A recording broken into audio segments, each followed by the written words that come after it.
Bore da, croeso cynnes i chi i'r Oedfa bore yma, croeso arbennig os chi'n ymweld â ni. Braf iawn cael eich cwmni chi gyda ni'n gweddio bendith dew arno ni wrth i ni addoli gyda'n gilydd. Fe chi'n gweld Gwydion sy'n arwen ni. A ni'n dymuno bendith dew'n arbennig arno fe wrth i fe yn harwen ni ac agor y gair i ni y bore yma. Dwi'n gwybod os chi'n tymlo ar ôl Nadolig, bod i'n mynd drosto mor gyflym a bod yna rhyw fath o siom bod yn dod i ben. Ond, y peth gwych am Nadolig, fe yw bod y newyddion da Lawenydd Mawr, ddim jyst ar gyfer dydd Nadolig, mae ar gyfer bob dydd o'r flwyddyn. Mae Duw gyda ni bob dydd o'r flwyddyn. Mae Iesu Grist ddim yn unig wedi dod unwaith, ond mae'n fyw heddi ac yn eiriol troso ni. A mae'n reswm gyda ni. Y gymaint o reswm, fwy o reswm falle hyd yn oed, na godd dydd Mercher pan ni'n casglu ynghyd i lawenhau ac i addoli yr arglwydd gyda'n gilydd. Ar ôl yr Oedfa, mae yna baned yn yr ystafell gefen, croeso chi ymuno am hynny, ac yna mae criw ni sy'n helpu yn y tabernacl prynhawn yma. Ni'n cofio amdano chi sy'n gwneud hynny ac yn diolch i chi am y gwaith hwnnw. Mae casgliad y mis cyfle ola i'r rhoi, Sul ola'r mis heddi, a mae hynny'n mynd at gronfa anghenion yr eglwys. Felly cofiwch am hynny, ac yna am 5 o'r gloch y prynawn yma bydd Dewi yn arwen ni yn yr Oedfa.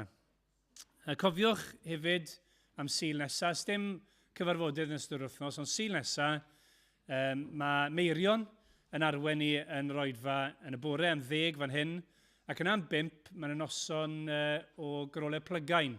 Ni'n cael Oedfa blygain yma. Cofiwch yn y cyfle i wahodd pobl i ddod. Fi'n credu bod nifer o grwpiau gwahanol yn canu. Ond cofiwch cyfle fyna gwych i wahodd pobl i ddod i'r Oedfa nos Sul nesaf. Gan bod i'n Sul cynta'r mis, bydd y gymyn yn y bore, ac hefyd bydd yr ysgol Sul yn ail ddechrau bore dydd Sul nesaf. Dyna'r coeddiadau, ni droi at Dduw mewn gweddi.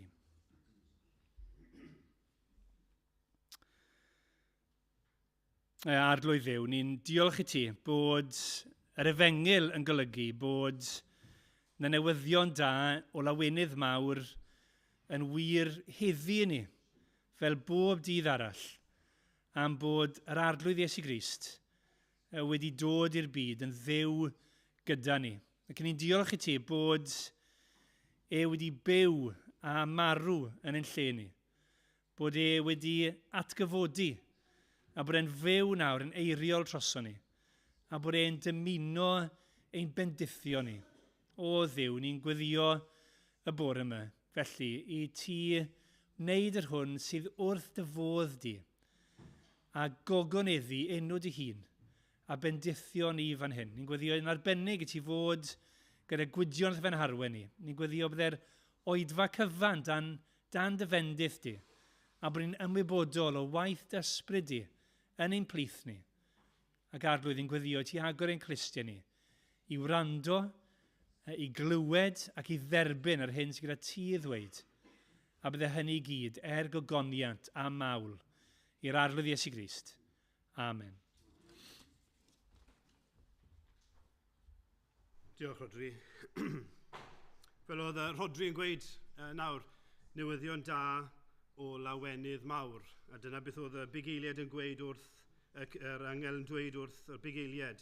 Peidiwch o gofni, oherwydd wele rwyf yn cyhoeddi chwi newydd da am lawenydd mawr a ddaw i'r holl bobl. Ganwyd i chwi heddiw yn rhef Dafydd gwaredwr. Yr hwn yw'r Eseia, yr arglwydd. Ac o'n i dathlu wythnos diwetha bod Iesu Grist wedi dod, a fel oedd Rodri'n gweud, mae dal yma. Emmanuel, Duw gyda ni. A fe godwn ni i ganu mawl i'r arglwydd Iesu Grist yn y garol gyntaf 62. Wele cawsom y Eseia, mae wedi dod, ac i ni gwybod y cyfan mae wedi wneud. Cyfaill gwerthfawroca erioed. Darfu Moses a'r proffwydi ddweud amdano cyn ei ddod.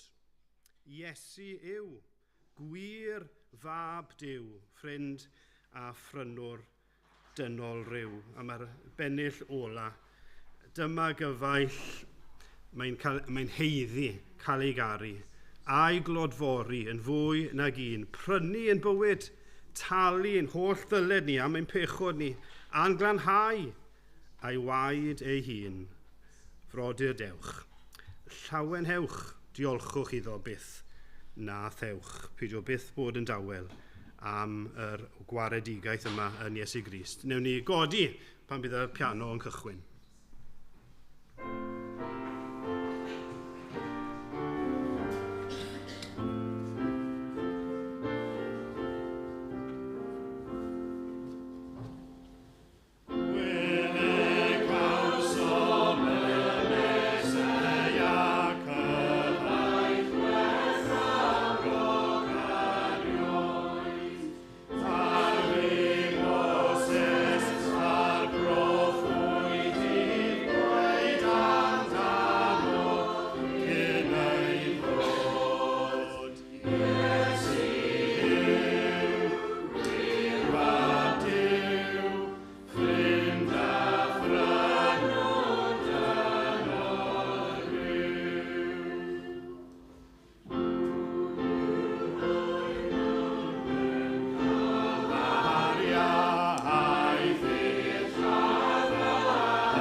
Am roi dy unig anedig fab, i ni'n diolch i ti am yr arglwydd Iesu Grist, y Eseia, ac ei fod e wedi cyflawni y cyfan ein mwyn o arglwydd, derbyn ein moliant tlawd ni yn awr, mawl a gogoniant i enw Iesu Grist ein gwaredwr. Amen. Wel, ni'n mynd i ddarllen bore yma o lyfr Eseia. Ni newydd ganu bod y proffwydi Moses a'r proffwydi yn sôn am Iesu Grist, wel dyma un o'r proffwydi oedd yn sôn llawer am Iesu Grist, sef Eseia. Ni'n mynd i edrych ar pennod 40. Eseia, pennod 40. Mae'n ysgrifennu, a mae'r 39 pennod cyntaf yn benodau sydd yn dweud wrth Israel, oherwydd eich pechod, oherwydd eich anffyddlondeb chi, mi ydych chi'n mynd i dderbyn barn. Fi'n mynd i'ch cosbi chi. A mi fyddwch chi yn cael eich caeth gludo. Mi fydd Babylon yn dod, a mi fyddwn nhw'n cymryd chi i'r geithglyd i Babylon. A mi fyddwch chi'n dioddef. A maen nhw'n benodau anodd. Maen nhw'n benodau trist. Ond yn y penodau yna, mae yna rhyw dinc na, mi fydd na obaith. Ac mae yn atgoffa ni, a fi'n dweud hyn gyda gostyngeidrwydd a gobeithio a difrifoldeb, mae eisiau ni beidio a chwarae gwmpas gyda pechod. Mae yna ganlyniadau i bechod. Mae Duw yn gyfiawn, ac wrth i ni bechu, mae Duw yn Cosby. Os ych chi'n Gristion bore yma, ni wedi cael y maddeiant o'n holl bechodau. Dyna pam frodyr dewch. Llawen hewch. Diolchwch iddo. Am bod e wedi cymryd yn beien pechodau a'r Crist ei hun wedi cymryd nhw arno fe ei hun. Ond mae eisiau ni sylweddoli, mae yna ganlyniadau i bechod. Os chi ddim yn Gristion bore yma, mae yna ganlyniadau i bechod. Ond o bennod 40 ymlaen, mae Eseia yn dweud, Dyw yn dweud trwy Eseia, ond mae yna obaith. I rywun sydd ddim yn Gristion yma bore yma, mae yna obaith i chi, achos mae yna un yn mynd i ddod fydd yn eich achub chi. A mae Eseia yn sôn am y gwas dioddefus, sôn am Iesu Grist. Ac mae'n rhoi gobaith i'r Israeliad. Mi fydde yr Israeliad oedd yn cael eu caethgludo i Babylon rhyw 70-100 mlynedd yn ddiweddarach ar ôl hyn, mi fydden nhw'n gallu darllen am hyn, a mi fydden nhw'n gallu darllen, wel ie, mae hwn wedi bod, mae hyn wedi digwydd i ni, ni wedi'n caethgludo. Gyda maen nhw'n dod i fan hyn, a mae yna raddewid mi fydd na un yn eich achub chi. Cyrus bydde'n achub nhw yn llythrenol, ond yn edrych ymhellach at yr gwas bydde'n achub nhw am dragwyddoldeb. Nawr, mae'r benod yma yn benod hyfryd, a ni jyst yn mynd i edrych ar yr adnodau ola. Ond na i ddarllen y 2 adnod gyntaf i ddechrau, ac yna symud ymlaen i'r adnodau ola. Dyma air Duw. Cysurwch, cysurwch fy mhobol. Dyna a ddywed eich Duw. Siaradwch yn dyner wrth Jerusalem. A dywedwch wrthi ei bod wedi cwblhau ei thymor gwasanaeth a bod ei chosb wedi ei thalu, ei bod wedi derbyn yn ddwbl oddi ar law yr arglwydd am ei holl bechodau. Ac yna mae Eseia mynd mlaen i ddweud, mae Duw yn mynd i baratoi ffordd.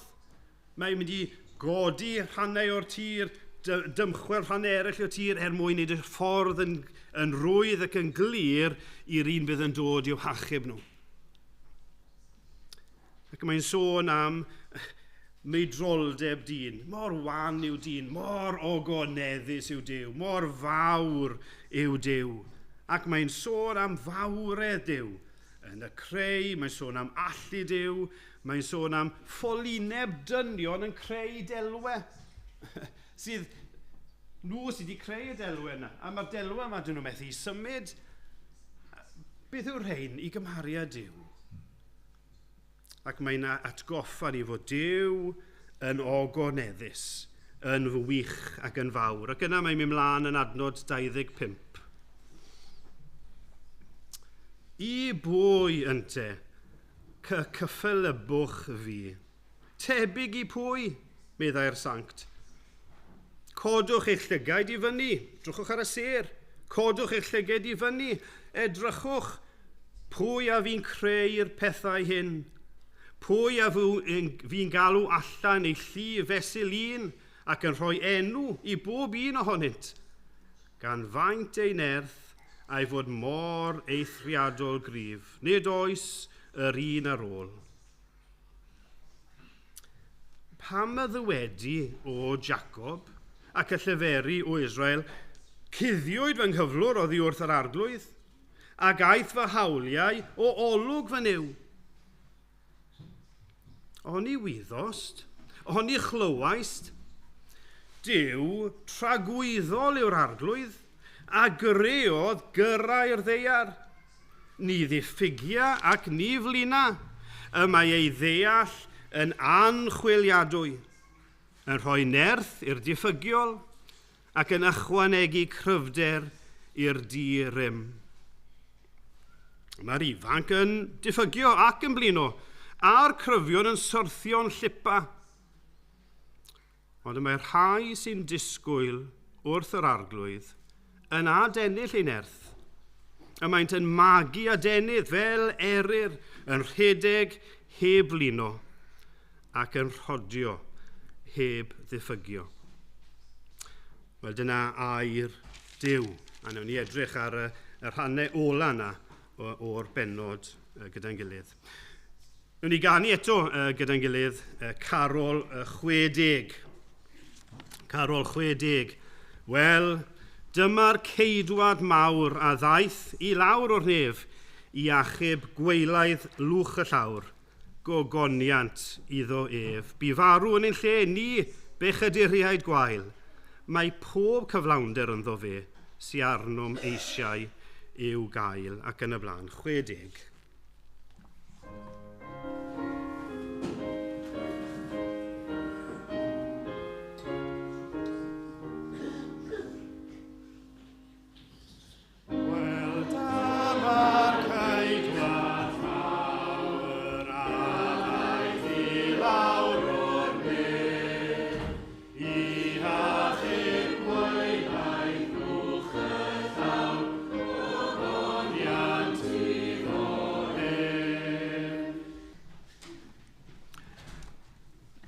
Mae yn sul arbennig unigryw heddi. Beth sy'n arbennig am heddi?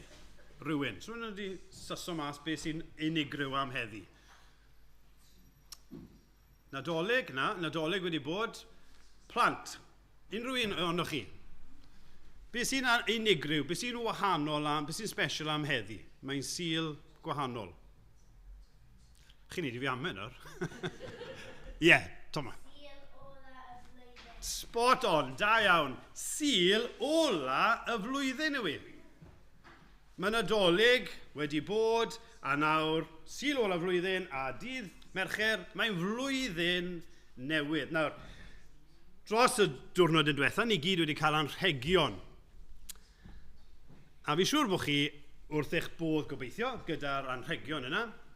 Cwpl o flynyddoedd yn ôl, ges I sanau sgio. Dyma nhw. Dyma hoff sanau sgio fi. A maen nhw gyda fi nawr ers blynyddoedd. Ych chi'n hoffi y sanau sgio fi? Maen nhw'n... Dyma hoff rai fi. Ges I nhw Nadolig, mae dros 10 blynedd, mae'n siŵr o fod 15 blynedd yn ôl. Yn anffodus, drwchwch ar y sanau. Mae hoff sanau fi, a maen nhw wedi torri. Fi'n meddwl falle lle barna blwyddyn arall falle. Ond bydd rhaid fi daflu nhw rhywbryd. Achos maen nhw wedi mynd, maen nhw wedi torri. Dro arall, ges I racet tennis. Hwn oedd hoff racet tennis fi. Ac oedd mae'n ysgaf neis, strings da, gut strings, yn gryf ac yn galed.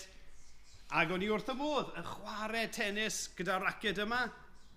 Ond fi'n gwybod sech chi'n gallu gweld, mae wedi torri. A mae'r strings wedi torri. Fi methu defnyddio, falle neu ddefnyddio fe, ond mae gen I raced newydd nawr. A mae hwn, fi dal heb daflu achos mae'n ffrind fi hwn. Oedd e'n raced da, ond mae wedi torri. Blwyddyn yma, nathon ni yn yr ardd gefn blannu blodyn yr haul. Beth yw lliw blodyn yr haul? Swn i'n gwybod beth yw lliw? Ie. Melyn, da iawn. Fe gafon ni 3 blodyn haul ac oedd y 3 yn hyfryd arbennig un. Ac oedd e'n felyn, ac oedd e'n dal, ac oedd e'n hyfryd. Oedd e mor hyfryd, ni wedi cadw e. Mae gen I efo'n hyn. A dyma fe erbyn heddi. Dyw e ddim yn edrych mor neis nawr, nag yw. Hynny yw, oedd e'n felyn, ac oedd e'n fawr, ac oedd e'n hyfryd. Ond mae wedi marw, mae wedi gwywo. A chi'n gwybod, dyna beth sy'n wir am bob peth yn ni'n mynd I gael ar y ddeiar yma. Falle bod chi wedi cael anreg gwych Nadolig rheinwch chi blant. Ond mi fydd e yn torri. Ych chi meddwl am rhywbeth, unrhyw beth sy'n mynd I bara am byth rhywbeth sydd ddim yn mynd i newid, rhywbeth sy'n mynd i bara am byth ac am byth. Ie, Eila?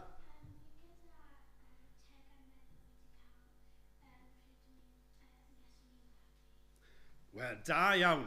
Mae Eila wedi cael tegan meddal ers bod hi'n fabi. Beth o oedran ti nawr, Eila? 8. Bron a bod yn 9. A fydd y degan yna dal yn edrych yn neis pan bydd Eila yn 80 oed. Siwr o fod bydd yn edrych dipyn bach fel hwnna. Yr unig beth sy'n mynd i bara am byth yw gair Duw. A yn enaid, beth sy'n tu fewn i ni. Byddwn ni, bydd y corff yma'n marw, ond byddwn ni'n mynd at Dduw neu oddi wrth Dduw. Ond mae'r Beibl yn dweud, mae gair Duw, mae geiriau Duw, mynd i bara am byth. A ni'n mynd i ddysgu adnod nawr, sydd yn dod o bennod, nathon ni ddarllen, nes i ddim darllen Eseia 40. Dyma'r adnod. Mae'n sôn am blodyn. Y mae'r glaswellt yn crino, mynd yn beth yw crino? Yn fach ac yn frown ac yn edrych yn hyll. A'r blodeuyn, fel hwn, yn gwywo, ond y mae gair ei Duw ni yn sefyll hyd byth. Mae'r Beibl, mae gair Duw yn para hyd byth. Felly, ni eisiau gwrando ar y Beibl. Ni eisiau gwrando ar be mae Duw yn ddweud. Nawr, newn ni gyd, bobl hŷn, pobl iau, pob un ohono ni, newn ni ddarllen hwn gyda'n gilydd, a ni'n mynd i drio cofio fe. Mae e werth ei gofio. Gallwch ni ddarllen e gyda'n gilydd. Mae'r glaswellt yn crino, a'r blodeuyn yn gwywo, ond y mae gair ei Duw ni yn sefyll hyd byth. Newn ni ddweud unwaith eto. Y mae'r glaswellt yn crino, a'r blodeuyn yn gwywo, ond y mae gair ei Duw ni yn sefyll hyd byth. Bedwyr, ti'n gallu cael gwared? Mae wedi cael gwared o un gair yn barod. Wedwn ni eto, triwch ddweud e. Y mae'r yn crino, a'r blodeuyn yn gwywo, ond y mae gair ei Duw ni yn sefyll hyd byth. Da iawn. Bach yn fwy anodd. Offa ni, y mae'r crino, a'r blodeuyn yn gwywo, ond y mae gair ei Duw ni yn sefyll hyd byth. Offa ni. Un arall, hwnna ni. Y mae'r glaswellt yn crino, a'r blodeuyn yn gwywo, ond y mae gair ei Duw ni yn sefyll hyd byth. Da iawn, o'n i bron yn dweud yn para yn sefyll hyd byth. Diolch wedwyr. Y mae yn crino, a'r blodeuyn yn gwywo, ond y mae gair ei Duw ni yn sefyll hyd byth. Can gwared y gyd, beds. Reit. Wedwn ni unwaith eto, a gobeithio byddwn ni'n cofio fe. Offa ni, y mae glaswellt yn crino, a'r blodeuyn yn gwywo, ond mae gair ei Duw ni yn sefyll hyd byth. Da iawn. Gadwch ni gofio yr adnod yna. Gadwch ni weddio gyda'n gilydd. O arglwydd ein Duw ni, ni'n diolch dy fod ti wedi datguddio dy hun, bod ti wedi siarad gyda ni, a dy fod ti yn dal i siarad gyda ni trwy y Beibl, trwy dy air. Helpa ni i ddysgu y gair, helpa ni i gofio adnodau, helpa ni hefyd i feddwl be mae dy air di yn dweud. Ni'n gweddio bydd bob plentyn, bob oedolyn, byddwn ni gyd yn cael gafel ar y Beibl, ac yn dysgu ac yn cymhwyso y gair, yn meddwl o ddifri beth wyt ti yn ei ddweud. Ni yn gwybod arglwydd bydd Y pethau ni'n hoffi yn y byd yma yn dod i ben, ond y bydd dy air di yn para hyd byth. Go arglwydd ni yn gofyn am nerth felly i ddeall ac i gofio. Wrth ni edrych ar dy air di bore yma nawr, ni'n gweddio bydde di'n siarad â ni, trwy y gair a trwy nerth yr ysbryd glân. Ni'n diolch arglwydd wrth edrych nôl ar y flwyddyn diwethaf bod ti wedi yn cynnal a'n cadw ni, ac o arglwydd ni'n gofyn wrth ni wynebu blwyddyn arall, y bydde di gyda ni ac yn ein harwain ni, yn ein nerthu ni. Ni'n cyflwyno arglwydd sefyllfa ein byd i ti, ni'n ymwybodol hyd yn oed bore yma fod yna bobl yn dioddau mewn ffordd erchyll ac ofnadw. Ni yn gofyn o arglwydd y bydde di gyda y bobl sydd yn dioddau, bydde di'n rhoi cymorth i'r sefyllfaoedd yn amfian. Ni dal yn meddwl am arweinwyr sydd yn camdrin eu hawdurdod, y bydde di o Dduw yn eu hachub nhw neu yn eu darostwng nhw. Ni'n gweddio am arglwydd am dy blant di, am ein brodyr yn chwiorydd ni, sydd yn dioddef ar hyn o bryd. Ni'n clywed lot yn ddiweddar am rhai sy'n cael eu bwrw i garchar, eraill yn cael eu camdrin ac yn cael eu lladd. Arglwydd ni'n gofyn ar y ti fod gyda'r teuluoedd yna, ar unigolion yna, bydd yn gysur ac yn nerth iddyn nhw. Ni'n gweddio hefyd arglwydd am ein gwlad ni'n hunain, o arglwydd yn gweddio y bydde di'n trigarhau wrtho ni. Ni'n teimlo arglwydd bod ni'n mynheiddi dy drigaredd a dy gariad i, ond ni'n pledio, ni'n ymbil ar ran ein gwlad o arglwydd, a wneud i drigarhau wrth Gymru, a wneud i osgweli di fod yn dda, achub llawer unwaith eto. Ni'n gweddio ar ti'n defnyddio ni fel eglwysi, y byddwn ni fel eglwysi yn sôn ac yn cyhoeddi, yn rhannu newyddion da am Iesu Grist. Defnyddio ni fel unigolion i siarad wrth ein teuluoedd, i siarad wrth ein cydweithwyr, yn ffrindiau yn yr ysgol. Byddwn ni'n cael cyfleoedd naturiol i sôn am Iesu Grist, ac y byddwn ni'n gweld yn ffrindiau ni, yn teuluoedd ni, yn dod i gredu ac i garu yr arglwydd Iesu Grist. Arglwydd ni'n gweddio am y rhai fydd yn pregethu heddiw. Ni'n gweddio bydde di'n achub rhai bydd yn gwrando ac yn clywed dy air di y dydd yma.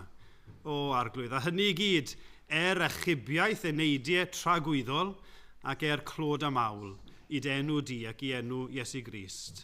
Ni'n gweddio arglwydd wrth i ni edrych ar y rhan yma o'r gair, y bydde di'n siarad â ni. Diolch fod ti'n gwybod angen bob un yn y gynulleidfa yma bore yma. A ni'n gweddio o Dduw, plis a wneud i siarad a ni gyd yn ôl ein hangen gogoniant Iesu Grist. Bydd gyda'r rhai sydd yn mynd trwy gyfnod anodd ar hyn o bryd o Dduw, ni'n cyflwyno nhw'n dyner i dy ofal. Rhai fydde'n hoffi bod yma ac methu bod yma, gweddio dy fendith a dy gysur iddyn nhw, a hyd yn oed rhai sydd yma, bore yma, falle yn dawel, yn dioddef, arglwydd, closio atyn nhw os gweli di fod yn dda. Bydd gyda ni nawr felly, trigarhau wrtho ni, siarad â ni a gogonedda, mawryga, enw Iesu Grist, am fod ni'n gofyn y cyfan yn ei enw Amen. Wel, mae yna flwyddyn newydd o'n blaen ni, mewn chydig diwrnodau. Fi'n mynd gwybod sut ydych chi'n teimlo, ond byddwn ni'n edrych ar hynny mewn munud, ond ni'n i ganu cyn hynny, y can sy'n rhoi hyder i ni, ein gwendid. Pan fydd ffydd hyd yn oed yn bygwth ffoi, arglwydd dal fi'n dyn. Pan fo'r temtiwr bron am troi, arglwydd dal fi'n dyn. Gwan yw fy ngafel i yn dy law, ar fy nhaith drwy'r byd, ofnau lawer i mi ddaw, arglwydd dal fi'n dyn. A'n cysur ni yw, fe neith e. Yr hwn a ddel ata fi, nes bwrio fe, byddai ddim yn bwrw allan, ni ddwg ne pwynt allan o'n llaw i, felly ni'n gwynebu blwyddyn newydd yn hyderus. Fe godwn ni i ganu.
Wel, ni am droi i Eseia 40, penod 40, ac edrych ar yr adnodau olaf yn y benod yna. Nawr, fi eisiau chi ddychmygu, eisiau chi ddefnyddio'ch dychymyg nawr, a fi eisiau chi ddychmygu bod ni'n mynd i gampfa, i gym, a ni'n mynd i'n ymarfer cylched. So nhw'n gwybod beth yw ymarfer cylched? Be ni'n galw ymarfer cylched yn Saesneg? So nhw'n gwybod? Circuit training. Nawr, pwy sydd wedi wneud ymarfer cylched? O, mae Lynn yn... na. Wel, mae lot o chi wragedd wedi wneud achos oedd clwb cylched arfer bod yn y capel i lot o'n chi wragedd. A mae lot o chi blant sydd yn ysgol uwchradd yn sicr wedi wneud cylched. Beth yw cylched? Yw yn y gym, yn y gampfa, mae gyda chi gorsafoedd gwahanol, stations gwahanol. Yn y gorsaf cyntaf, falle ymarfer i'r breichiau. A mae yna falle pwysau yna, a falle bod chi'n ymarfer y breichiau. Yn y gorsaf nesaf, falle bod ymarfer i'r ysgwyddau, a bod ni'n gweithio ar ysgwyddau. Gorsaf nesaf, ymarfer i'r coesau, a falle squats neu rhyw ymarfer a neidio.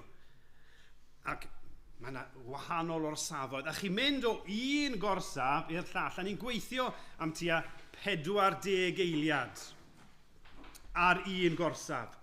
Ac yna, mae gyda chi rhyw 10 eiliad o orffwys i gerdded draw i'r gorsaf nesaf ac i baratoi, falle codi'r pwysau yn barod ac yn barod i fynd eto. Felly, fi eisiau chi ddychmygu fod ni mewn ymarfer cylched gyda'n gilydd. A ni wedi bod wrthi am tua 10 munud yn barod, yn mynd o un gorsaf i'r llall. Ac chi'n gweithio'n galed ar y gorsaf penodol yma, falle gweithio ar y coesau, a chi'n gweithio am 40 eiliad, ac yna mae'r hyfforddwr yn y canol yn gweithio, cadwch fynd. A mae'n dweud, 3, 2, 1, gorffwys. A chi'n dwylo ar y pen, agor yr ysgyfaint, anadlu'n ddofn, a chi, mor braf, cael chydig bach o orffwys, a chi'n cerdded i'r gorsaf nesaf, a dim mae'r hyfforddwr yn gweud, reit, barod, codwch y pwysau, lle chi'n codi'r pwysau neu punch bags, a dim mae'r hyfforddwr yn gweud, barod, 3, 2, 1, ewch, a chi'n gweithio'n galed eto am 40 eiliad arall. Nawr, yn ystod ar ymarfer yna, weithiau, chi'n mynd o un station, yn arbennig os yw ni'n caled iawn, chi'n mynd i'r gorsaf nesaf a chi'n meddwl, fi'n gwybod, gallai, does dim egni gen i fi mlaen. Fi di ymroi gymaint fyna, fi'n gwybod, os gallai roi fwy i'r gorsaf nesaf, fi di blino, fi di ymladd. Fi'n gwybod, os gallai bara i fynd. Be sy'n help yn y sefyllfa yna? Pan i chi'n teimlo, gallai ddim, fi di roi popeth yn y gorsaf yna, mynd i hwn, fi di colli anadl, fi'n teimlo'n wan, gallai ddim roi dim mwy i'r ymarfer yma. Be sy'n gymorth? Wel, un o'r pethau gwych am ymarfer cylched yw, chi'n neud gydag eraill. Chi ddim ar eich pen eich hun yn neud ymarfer cylched, mae yna eraill gyda chi, ac byddech chi'n dweud, wel, ffrindiau ydyn nhw. A be mae'r ffrindiau yma'n neud? Wel, maen nhw'n neud yr un ymarferion a chi. A maen nhw yna yn cefnogi chi. Mae'r ffaith bod nhw'n neud gyda chi yn ddigon o gymorth yn ddod hun. Ond hefyd, y tueddiad yw, mewn ymarfer cylched, mae pawb yn annog i gilydd. Mae rhywun yn dweud, fi newydd wneud hwnna, hei, mae'n galed, ond dal ati, cadw fynd. Bydd y werth e. A falle bod chi'n teimlo, fi'n stryglan fan hyn, a mae rhywun, go on, cadw fynd. A mae hynny'n gymorth. A maen nhw'n deall bod e'n anodd. Meddyliwch os byddech chi yn mynd ar ryw gorsaf a chi'n neud ryw ymarfer A mae'r person nesaf ato chi yn gweud, ti'n rybys, ti'n wan. Wel, bydde hwnna ddim help o gwbl. I ni yna i ddweud, da iawn ti, dal ati. Falle bydd rhywun yn dweud, cael dy gefn y fwy syth. Achos os ti'n mynd sythu dy gefn, ti'n mynd i frifo. Reit, diolch. A mae'n cywiro chi. Ond maen nhw'n annog chi yn eich blaen. Felly mae'r cyfeillion sydd yn ymarfer gyda chi'n gymorth, yn anogaeth. Ond hefyd mae yna hyfforddwr. Nawr, falle fod ni wedi profi hyfforddwyr gwahanol. Fi eisiau chi ddychmygu fod yr hyfforddwr yma yn wych. A mae e'n arbenigwr yn y maes. A mae'r arbenigwr yma, mae ei hun, neu mae hi ei hun, yn bictiwr o ffitrwydd. Mae e'n gryf, mae e'n iach, mae e'n hyblyg, a mae yna am y gorau i chi. Mae wybodaeth yn ryfeddol, mae wedi profi'r ymarferion yma i gyd ei hunan. Mae'n gwybod mor galed yw e, a mae gyda chi barch at yr hyfforddwr yma. A mae yn gweld, mae'n stryglan. A mae e'n dod ato chi, mae'n rhoi i law ar eich ysgwydd chi yn gweud, hei, dal ati, hei, ti'n neud yn dda. Neu falle bod e'n gweld chi o bellter. A mae jyst yn gwenu arno chi. A mae rhoi fawd lan, hei, cadw fynd. Neu falle bod e'n dod ato chi ac yn sythu eich cefn. Neu yn gafel yn eich trad ac yn dweud, sythad y drad. A falle bod e'n, mae'n fwy anodd, ond falle bod e'n fwy anodd, ond mae'n saffach fel hyn. Diolch. Ond mae yna i'ch annog chi, i'ch gwarchod chi, i wneud yn siŵr bod chi yn datblygu eich cryfder, eich iechyd. Mae am y gorau i chi. Ac mae'r ychydig eiriau neu mae'r gwen yna, neu mae'r bawd yna, yn ddigon i chi, fi eisiau ymroi yng ngorau. Mae wedi eich ysbrydoli chi i ddal ati. Fel o'n i'n dweud nawr, un o'n chi'n dweud, mae'n sul ola y flwyddyn. A mae blwyddyn weithiau yn gallu teimlo fel cylched, fel rhyw circuit. A ni'n dod i ddiwedd un blwyddyn, a mae gyda ni nawr cyfle byr, 10 eiliad byr i anadlu. I gymryd stoc o be ni wedi wneud. I just orffwys am enid, am ychydig. Ond yna, yn sydyn reit, ni mewn gorsaf newydd, ni mewn blwyddyn newydd, a ni gorfod dechrau eto. A ni gorfod cadw i fynd. A mae'n hawdd iawn i fynd i ffram o feddwl wrth ddod i ddiwedd blwyddyn a gwynebu blwyddyn arall. Fi'n yn siŵr os gen i'r nerth i wynebu blwyddyn arall. Os ych chi, mae rhai mewn circuit training, mewn ymarfer cylched, chi'n gweld nhw, a maen nhw'n gweithio yn galed, maen nhw'n chwysu, a maen nhw'n rhedeg ar gorsaf nesaf. A chi'n meddwl, gwych, ond i llawer ohono ni, ni'n gorffen i'n gorsaf, a ni'n, boys bach, boys, a ni'n stryglan. A falle fel yna ni'n teimlo bore yma. Ni newydd orffen i'n blwyddyn, a ni'n gwynebu blwyddyn arall. Fi ddim yn gwybod os oes y nerth gen ni. I ymroi i flwyddyn arall, fi'n teimlo'n wan. Falle bod rhain o chi o dan straen. A chi'n meddwl, fi'n wan. Mae'r sefyllfa mor anodd, fi di blino. Lle mae eraill yn meddwl, wrth feddwl am flwyddyn newydd, mae gymaint i wneud. Sut yn y byd i fi mynd i wynebu yr holl gyfrifoldebau yma? Wel, gai jyst nodi i ddechrau. Mae'n dda bod chi yma bore yma. Achos mae bod ymhlith Cristnogion eraill yn hanfodol. Mae mor bwysig bod ni fel Cristnogion gyda'n gilydd. Bod ni fel brodyr a chwiorydd ein gilydd yng Nghrist. Ni gyda'n gilydd. Ni ar yr un ymarfer cylched. I ni'n neud yr un peth. I ni'n yr un sefyllfa mewn un ystyr. Nawr, wrth gwrs, ni gyd yn gymeriadau gwahanol. Ni gyd mewn sefyllfa gwahanol yn gwynebu sefyllfaoedd amrywiol.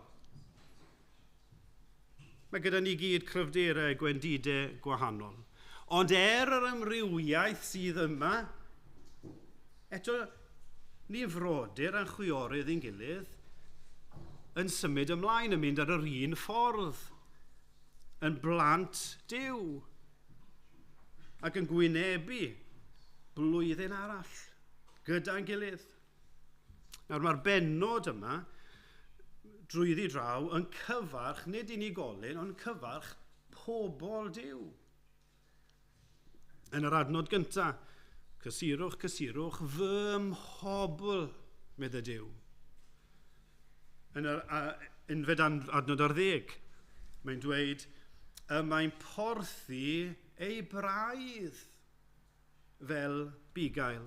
Cyfarch ei bobl mae, cyfarch yr eglwys, cyfarch ni, mae'r bennod yma. Mae Duw wedi trefnu bod ni yn rhan o eglwys, byd eang. A braint a bendith yw cyfarfod Cristnogion o mannau gwahanol.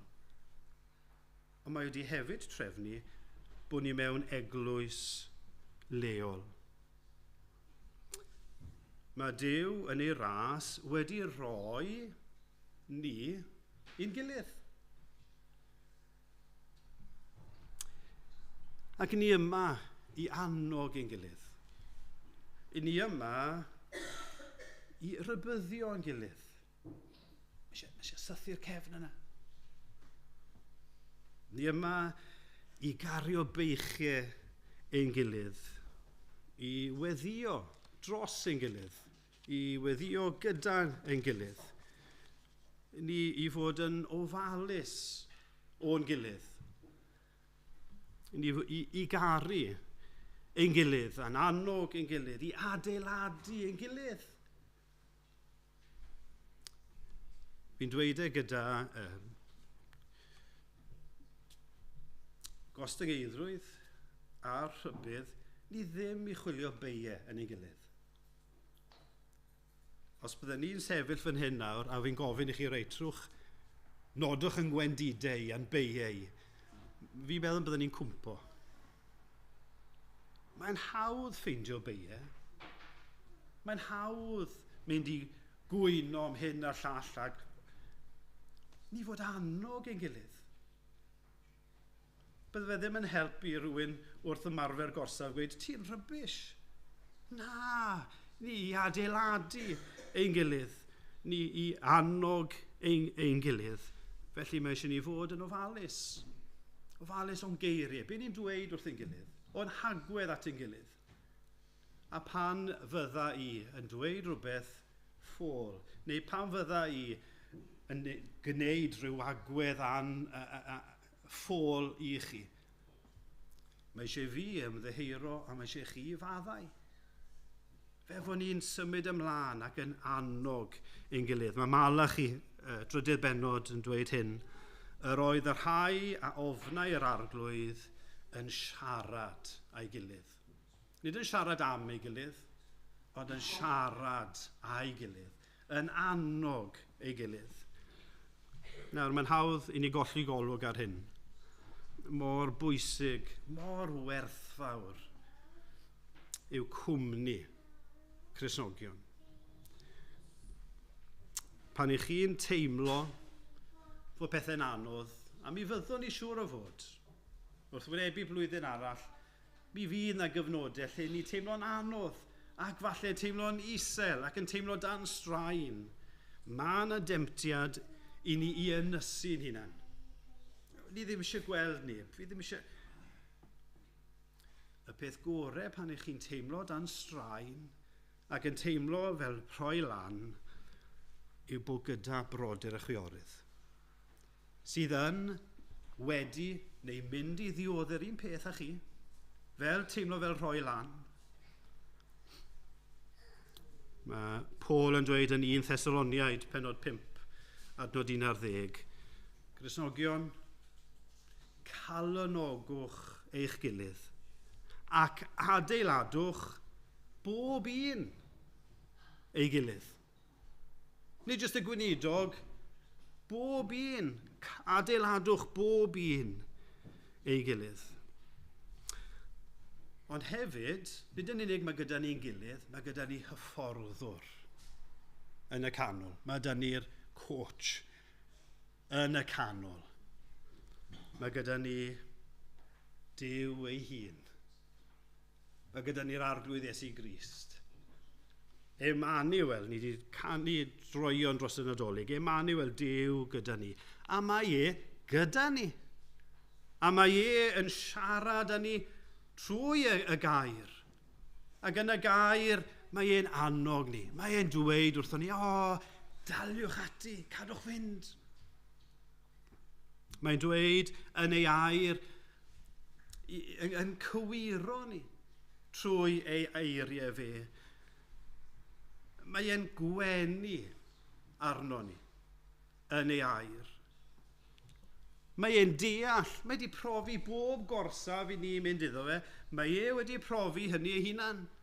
Mae e'n gwybod, mae e'n deall bod e'n anodd. Ac ar y degau chi'n teimlo fe roi lan, mae e'n ymwybodol. Ond mae eisiau chi wrando arno fe, mae e'n deall. A mae ei eiriau fe bob amser yn gywir. Mae eiriau fe bob amser gwerth gwrando arno. Mae bob gorchymyn mae'n rhoi, mae bob cyngor mae'n rhoi, pob cywirdeb, mae e gyd yn dda ein lles ni.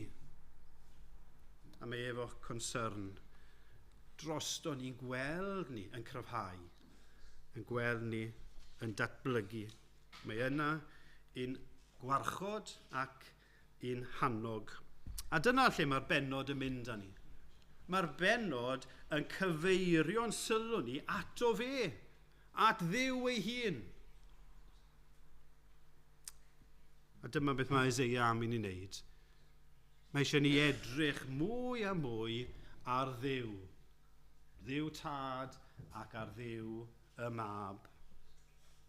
Mae Eseia yn y bennod yma'n proffwydo. Israeliad, fyddwch chi'n cael eich caeth gludo ac yn y geithglyd byddwch chi'n wan. A mi fyddwch chi'n teimlo fel rhoi lan. Yn wir, bydd rai ohonoch chi, byddwch chi'n ame Duw. Byddwch chi'n ame ac yn cwyno ar Dduw.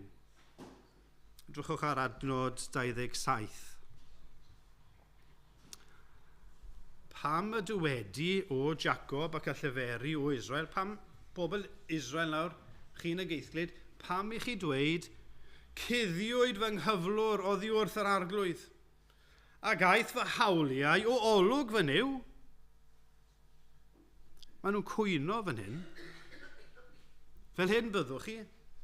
Byddwch chi'n dweud, ti ddim yn gweld yn sefyllfa ni Dduw. Duw, fi'n dioddau, ni'n dioddau fan hyn yn y geithglyd. Pam yn y byd i ti wedi cymryd Babiloniaid drwg i gymryd ni, dy blant ti, i geithglyd? Pam i ti wedi caniatáu y fath beth? Ti ddim yn gweld bod ni'n dioddau? Ti'n dweud bod ti'n caru ni? Pam i ni felly gorfod gwynebu y fath sefyllfa hyn? Falle bod rhai ohono ni, bore yma, yn teimlo dipyn bach fel yna. Pam bod rhaid i fi ddioddau fel hyn? Duw, ti'n dweud bod ti'n caru ni, pam felly fi gorfod bod yn y sefyllfa yma? Falle bod eraill o'n ni wrth wynebu blwyddyn newydd ac ymwybodol o lot i wneud, chi jyst yn teimlo'n wan ac yn ddinerth. Wel, mae Eseia fan hyn yn annog ni. O bobl yr arglwydd, edrychwch mwy a mwy, nid ar eich sefyllfa, nid arnoch chi, edrychwch fwy a fwy ar Dduw. Ac atgoffwch eich hunan sut i niw Duw, beth sy'n wir am Dduw. Ac jyst nodi 2 bwynt mae Eseia yn rhoi ni fan hyn am Dduw. I ddechrau, mae'n atgoffa wrth edrych ar Dduw, mae e yn rheoli. Falle bod chi'n teimlo bod pethau'n mynd yn hollol drafflydd. Mae Duw yn rheoli. Mae gyda fe y gallu a'r grym. Mae e'n Dduw gogoneddus mawr. Drwchwch ar adnod 28. Oni wyddaist, oni chlywaist, Duw tragwyddol yw'r arglwydd. Yr arglwydd sy'n cadw ei addewid. Duw tragwyddol yw'r arglwydd.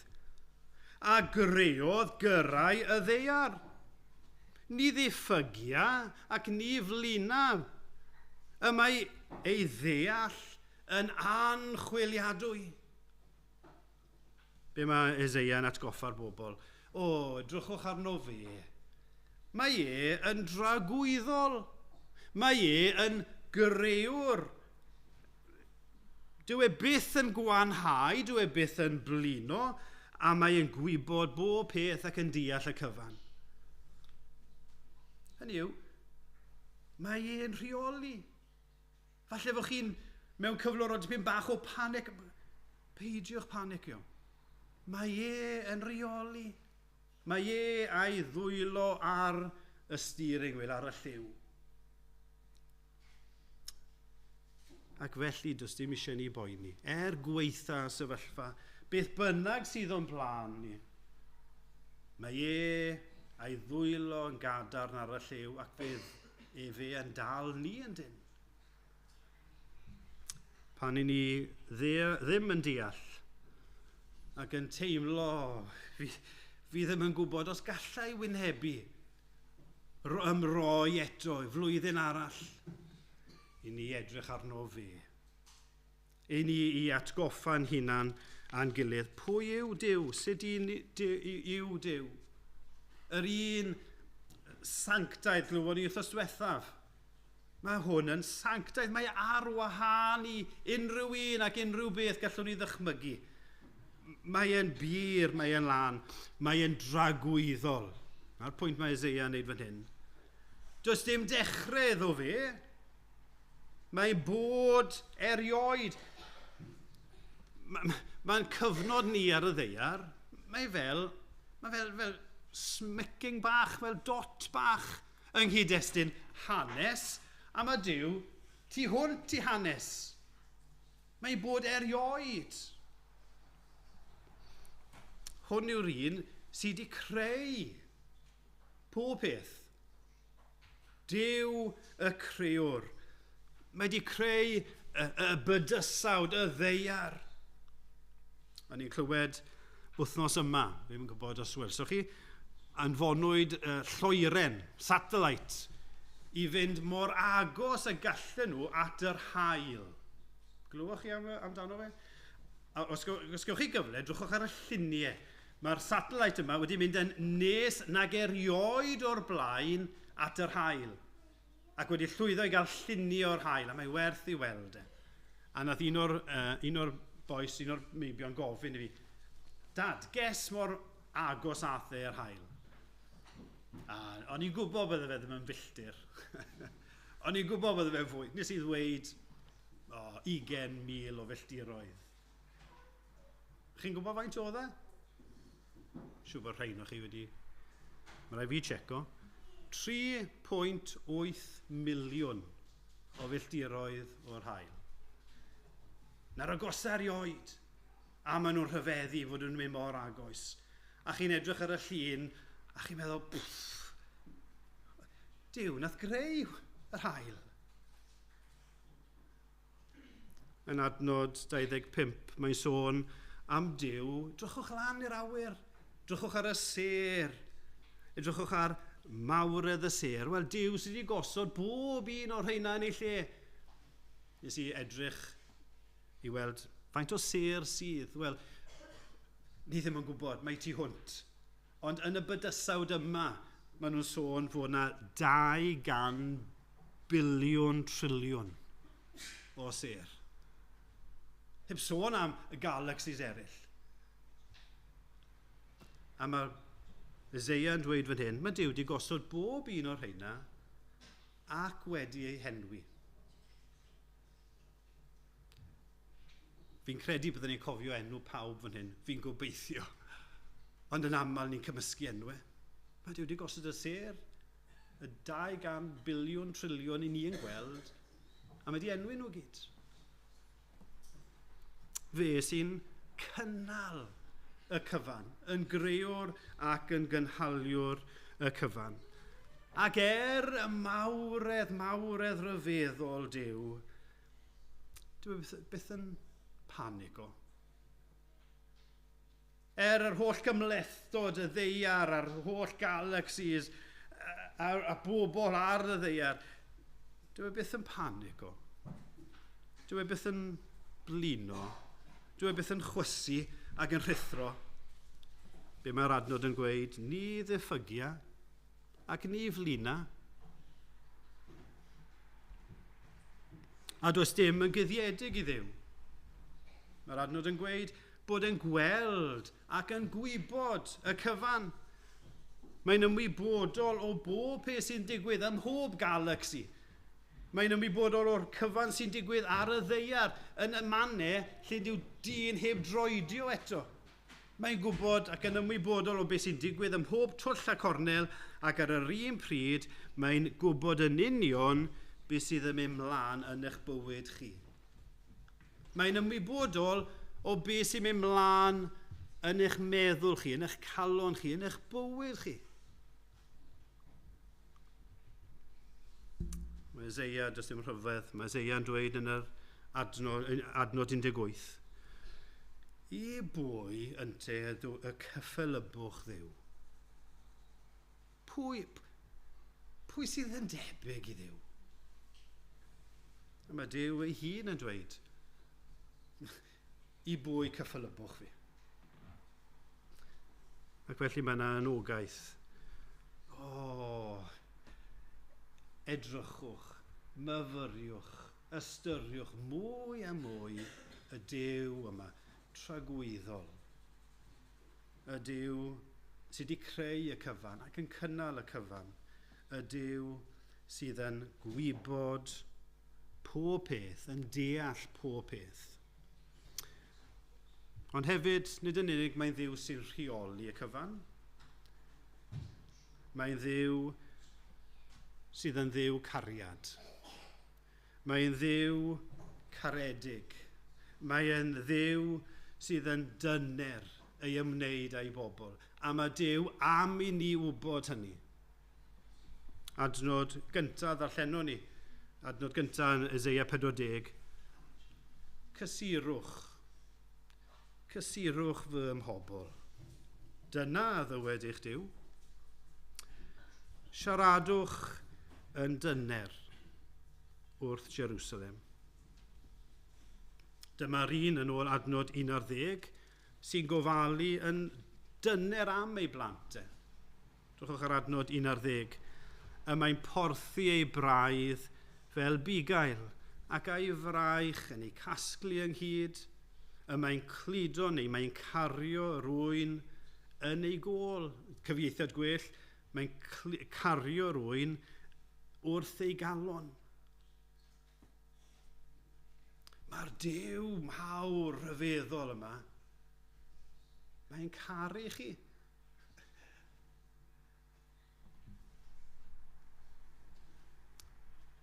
Mae wedi caru ni y fath raddau. Nes fod e'n sylweddoli i achub rhain, mae rhaid i fi anfon yr arglwydd Iesu Grist. Ac mewn ychydig o benodau, ym mhenod 53, ni'n darllen rhoes yr arglwydd, rhoes Dduw y Tad, rhoes yr arglwydd arno ef, Duw y Mab ar Iesu Grist, ein beiau ni i gyd. Dyma faint mae'n caru chi.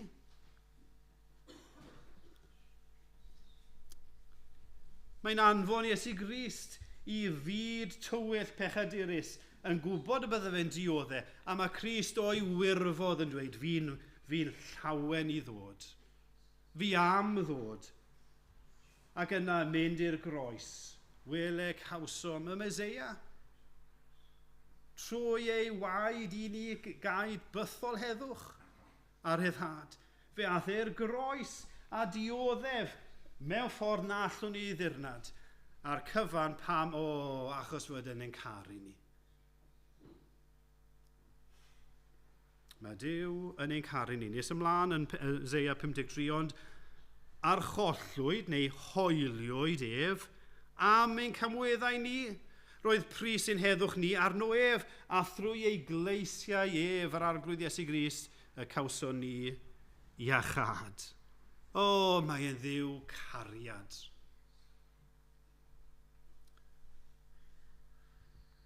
Wrth wynebu blwyddyn arall, mae eisiau ni atgoffa yn gilydd. Mae e'n Dduw sy'n rheoli. Ond hefyd mae e'n Dduw sydd yn ein caru ni, yn eithafol. Falle bod chi'n teimlo, pwy i fi ger bron Duw. Ni mor anheilwng, ni'n feidrol, ni'n wan, mae dal beiau yno ni. Wrth wynebu blwyddyn newydd, falle fod ni'n teimlo, fi'n ddiffygiol. A fi'n wan. Gwrandewch ar yr adnod nesaf, adnod 29, dyma chi gysur. Mae'n rhoi nerth i'r diffygiol ac yn ychwanegu cryfder i'r dirym, ac yn ychwanegu cryfder i'r gwan. A chi gysur, sy'ch chi fel fi bore yma, yn teimlo yn ddigon, anheilwng, yn ddiffygiol a gwan wrth wynebu, gwybod fod ni'n gwynebu blwyddyn arall. Mae yn rhoi o'i nerth ei hun i'w blant. Gai ofyn i chi, ydych chi'n meddwl bod eich sefyllfa chi bore yma wedi ei guddio oddi wrth Dduw? Fel beth oedd yr Israeliad yn cyhuddo Duw? Ydych chi'n meddwl bod Duw ddim yn ymwybodol yn union beth yw eich cyflwr chi bore yma?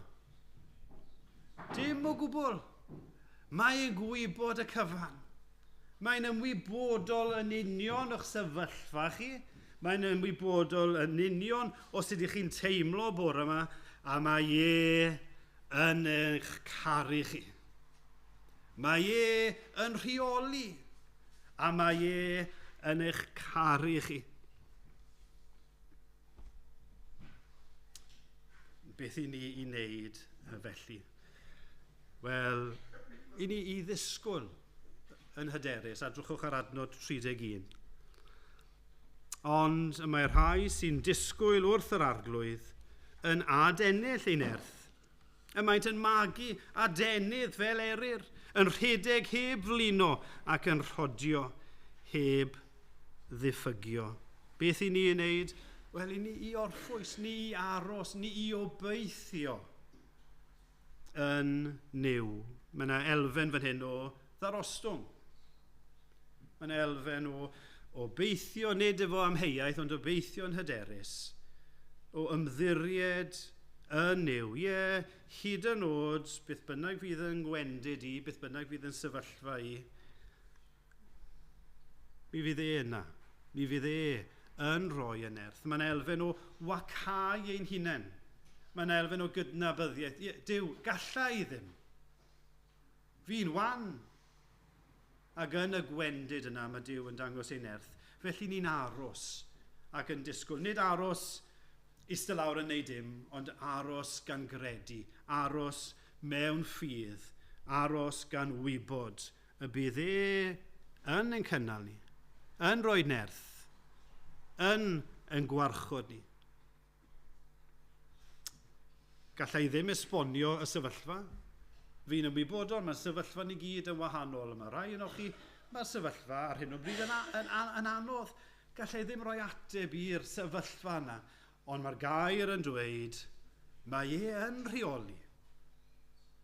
A mae yn eich caru chi. Ac yn ni'n gafel yn hynny. Ni ddim yn deall y gweddill, ond ni'n gwybod hyn. Mae e'n rheoli ac mae yn fy ngharu i. Ac felly, wrth aros, i ni'n derbyn y nerth. Mae'n sôn yn dweud bod ni'n gallu hedfan fel yr eryr, yn llwyddo i redeg, ac yna gyda'r dyfalbarhad i gerdded, i ddal ati.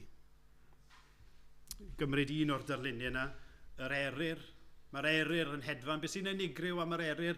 Wel, mae'r eryr efo adenydd mawr. A mae'r eryr yn gallu gleidio am gyfnodau hirfaith. Beth mae'r eryr yn neud? Wel, mae'r eryr yn dibynnu yn llwyr ar drefn Duw. Mae Duw yn ei ddoethineb wedi trefnu cerrynt air, e-current.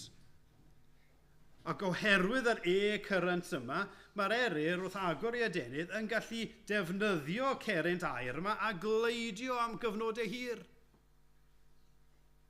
Ond mae angen i'r eryr agor i adenydd i hynny. Mae'n ddibynnol llwyr ar yr cerrynt mae Duw wedi trefnu.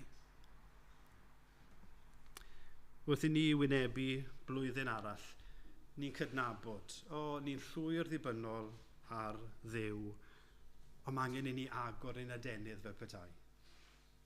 Mae angen i ni agor yn adenydd, agor ein breichiau i dderbyn gair Duw. Mae angen i ni agor ein hunan i dderbyn o'i nerth ein, i ddarostwng ein hunan ger ei fronau. Mae angen i ni agor ein breichiau i'w allu i'w arweiniad i'w gysur bydd yn ein galluogi ni wedyn i hedfan, yn ein nerth i redeg ac i gerdded, i ddal ati. Felly wrth i ni wynebu blwyddyn newydd, mae da ni gyfnod byr nawr, chydig o ddyddiau cyn y flwyddyn newydd. Gadewch ni wynebu'r flwyddyn yn hyderus. Nid yno ni. Ond i ni edrych mwy a mwy ac atgoffa'n hunan beth sy'n wir am Dduw. Yr un mawr, gogoneddus, yr un sanctaidd, y creuwr tragwyddol sydd yn gwybod pob peth, a'r un yma sydd yn eich caru chi. Ac y byddwn ni'n gwynebu y flwyddyn, gyda brwdfrydedd, stesion arall, gorsaf arall, ond mae Duw gyda fi. Ni'n annog ein gilydd, ni'n gwrando arno fe, ond mae yn mynd i roi nerth i ni. A jyst i orffen, gai ofyn, mor gyflym mae'r blynyddoedd yn mynd. Fi'n ymwybodol fi'n mynd yn hyn, achos fi'n gweud hynny. Mae blynyddoedd yn mynd yn gloiach.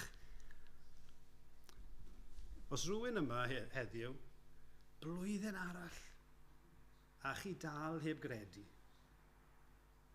Chi dal yn dweud wrth y Duw tragwyddol, y Duw mawr gogoneddus yma, na, dim diolch.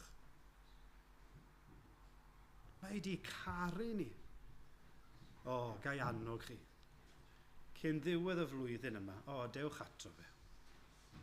Dewch i gredu yno fe. Gyrwch ni weddio. Dduw ein tad, i ni'n diolch i ti. Dyfo ti yr hyn wyt ti. Diolch dyfo ti yn Dduw sydd yn rheoli. A beth bynnag sydd o'n blaen i blwyddyn yma. Diolch arglwydd. Y bydde di gyda ni. Y bydde di yn ein cadw ni. Yn dal yn dyn yno ni. Ac yn ein harwain ni. Ni'n gweddio arglwydd y byddwn ni ddim yn pwyso ar ein gallu neu'n brwdfrydedd neu'n nerth neu'n doethineb ni, ond yn pwyso'n llwyr, yn agor yn hunain i dy allu a dy nerth a dy arweiniad di. Go arglwydd ni eto'n gweddio byddwn ni'n cael rhyw gibolwg mwy o dy fawredd, o dy gariad, ac y bydd rai yma heddiw yn dod i wybod am y cariad rhyfeddol yna yn yr arglwydd Iesu Grist am y tro cyntaf. Clew ein gweddi a derbyn ein mawl yn enw ac gogoniant ein gwaredwr annwyl Iesu Grist. Amen. Wel fe, orffennwn ni trwy ganu emyn o'r llyfr ymynau, neu ganu emyn o'r llyfr ymynau, stipyn 4-6-7. Mae'r hanes yn dweud am ferch fach 7 oed yn mynd gyda'i thad o Lerpwl i Llundain. Ei thad i oedd capten y llong. A mae storm yn codi yn noson gyntaf, mae'r ferch fach yn y gwely. A mae pawb o'i gwmpas i'n panic o. Mae'r ferch fach yn rhedeg yn gweld fod yna panic. A mae'n gweld un o'r gweithwyr a mae'n gofyn, is father on deck? Is father yw dad ar y lliw? A mae'r gweithwyr yn gweud, mae dy dad yna. A mae'r ferch fach yn mynd nôl i'r gwely a mae'n cysgu tawel. A dyna beth sydd yn yr emyn yma. A'r fôr, tymhestlog, falle byddwn ni'n gwynebu hynny, teithio rwyf i fyd sydd well i fyw. Hyd yn oed yn y storm, gan wenu. Dyw hwnna ddim yn dod yn naturiol, dim ond o ddew. Gan wenu ar ei stormydd oll, fy nhad, sydd wrth y lliw. Dyna'r cysur i ni, a'r hyder i ni wrth wynebu blwyddyn newydd. Diolch.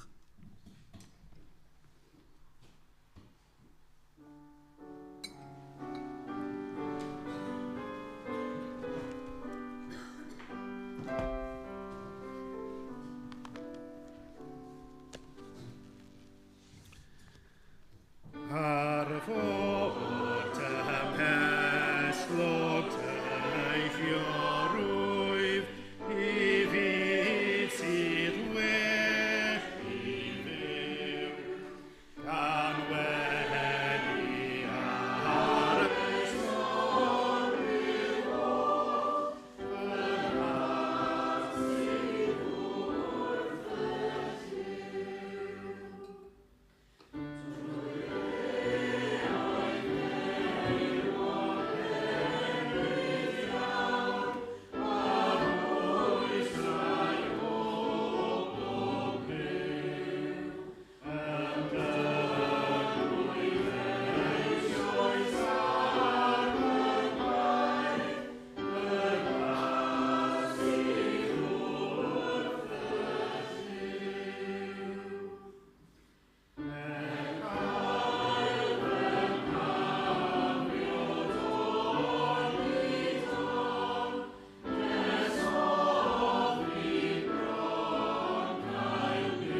Diolch yn newyddio.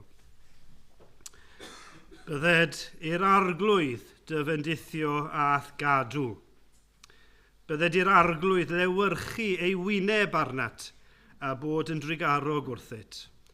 Bydded i'r arglwydd edrych arnat a rhoi i ti heddwch. Amen.